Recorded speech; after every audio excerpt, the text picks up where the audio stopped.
শুয়োরে যে আমরা বলি, এটা কি আপনারা খান? হ্যাঁ হ্যাঁ। তাই প্রিয় দেশবাসী, আসসালামু আলাইকুম। আর চলে আসছি মেঘালয়ের পাদদেশে শ্রীপুর উপজেলার গারো পাহাড়ে।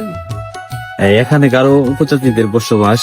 আমি আজ আপনাদের গারো উপজাতিদের জীবনযাত্রা ও তাদের চলাফেরা আপনাদের সাথে শেয়ার করব এবং তাদের জনপ্রিয় খাবার আমাদের বাঙালি ভাষায় যার নাম শকুর, সেই বিষয়টা আপনাদের সাথে শেয়ার করব।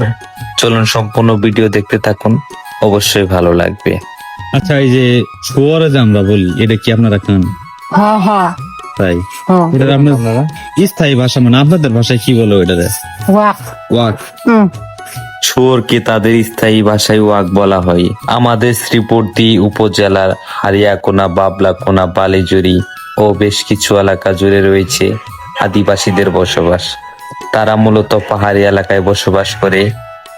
তাদের জীবন পাহাড়ের সাথে মিশে রয়েছে। বাংলাদেশের বেশ কিছু উপজাতিদের মধ্যে গারো উপজাতি অন্যতম। আপনারা যদি আমাদের শেরপুর জেলা শ্রীবর্দী থানায় আসেন, তাহলে দেখতে পারবেন গারো উপজাতিদের বসবাস এবং তাদের জীবনযাত্রা। তারা ঐক্যবদ্ধভাবে বসবাস করে। তাদের মধ্যে নেই কোনো হিংসা, বিভেদ, নেই কোনো অহংকার। প্রিয় বন্ধুরা, আপনারা দেখতেই পাচ্ছেন তাদের জনপ্রিয় সেই পশু শূকর। আজ চলে আসছি আমি হারিয়াকোনায়। প্রিয় বন্ধুরা, তাদেরকে একসাথে দেখলে বোঝা যায় তাদের মধ্যে কতটা মিল, কতটা ভালোবাসা।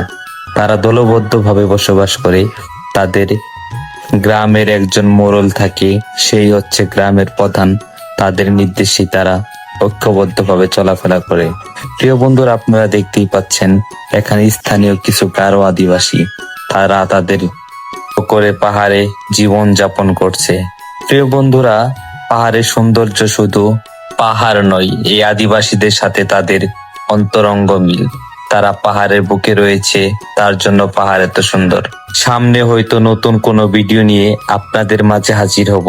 সেই পর্যন্ত ভালো থাকুন, সুস্থ থাকুন। আসসালামু আলাইকুম।